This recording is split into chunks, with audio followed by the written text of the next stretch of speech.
Buen día, somos el equipo 4 y presentaremos la crisis del petróleo del 2020. Mi equipo está conformado por Corea Magaña, Michelle Yalí, Michelle Nicole, Julia Sarayana María Trinidad, Guerrero Isidro Jesús Noé, Serna Molina, Eric Manuel. Los objetivos son identificar los antecedentes de la crisis, comprender qué es y en qué consiste esta crisis, identificar qué es el lunes negro, conocer el impacto de la crisis tanto mundial como nacionalmente. Bueno, yo les voy a explicar sobre en qué consiste. La crisis del petróleo del 2020 consiste en una caída importante en el precio del petróleo. Los precios ya habían caído un 30% desde el comienzo del año debido a una caída en la demanda. Esta situación se volvió peor cuando Arabia Saudita inició una guerra de precios con Rusia. La guerra de precios fue provocada por un desacuerdo entre la OPEP y Rusia sobre los recortes de producción de petróleo propuestos ante la pandemia del coronavirus. Rusia resistía cortar la producción de petróleo para mantener los precios. Sin embargo, el 8 de marzo del 2020, Arabia Saudita inició la guerra de precios cuando anunció que aumentaría la producción de petróleo crudo y lo vendería con un descuento a clientes en Asia, Estados Unidos y Europa, lo cual facilitó una caída del 65% en el precio del petróleo. Todo esto provocó el colapso del mercado de valores global, conocido como lunes negro, el 9 de marzo. Muchos países, incluyendo México, tuvieron que reducir su producción de petróleo y finalmente el 20 de abril de 2020, el precio del petróleo West Texas Intermediate cayó en territorio negativo por primera vez en la historia y hasta aquí ha llegado la situación. Bueno, yo les voy a exponer lo que son los antecedentes de la crisis del petróleo 2020. Los primeros antecedentes parten a partir del 2014. Ese es uno, donde la producción del petróleo de esquisto bituminoso estadounidense aumentó su participación en el mercado a medida que otros productores continuaron produciendo. Los precios cayeron de más de 114 por barril en 2014 a alrededor de 27 en el 2016. En septiembre de 2016, Arabia Saudita y Rusia acordaron cooperar en la gestión del precio del petróleo. Crearon una alianza informal a la cual se le llamó OPEP+.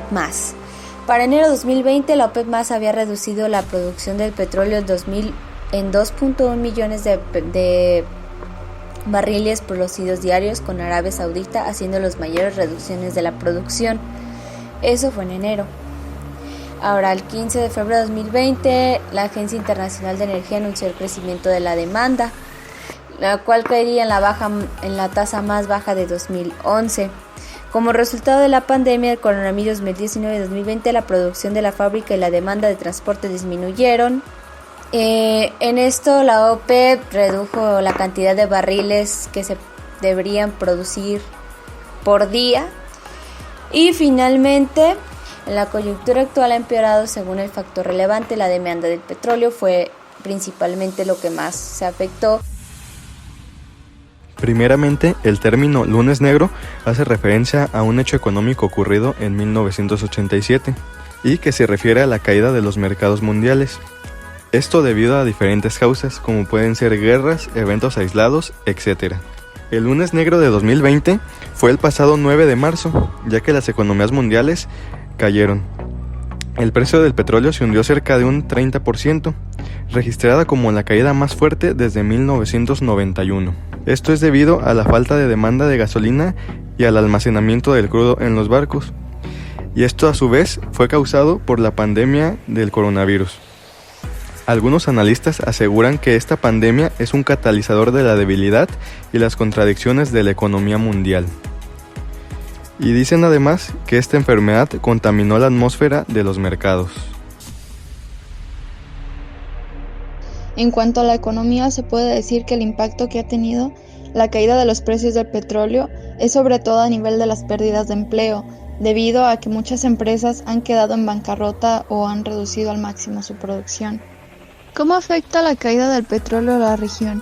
Los países de América Latina más afectados por el desplome petrolero son Venezuela, Colombia y Ecuador, porque sus ingresos fiscales dependen directamente del valor de sus exportaciones de crudo.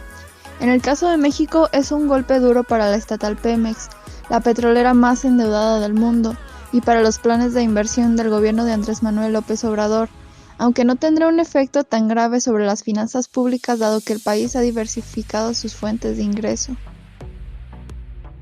Ya para concluir, el impacto que tenga esta crisis en cada país dependerá de las medidas que lleve a cabo el gobierno para contrarrestar sus efectos. Los países que dependen de este recurso podrían sufrir un déficit para afrontar los gastos de los diferentes sectores, y teniendo en cuenta que la demanda no aumentará a corto plazo debido a que la economía mundial está cayendo en una profunda recesión, pero los bajos precios podrían ayudar a la recuperación económica cuando termine la crisis por el coronavirus.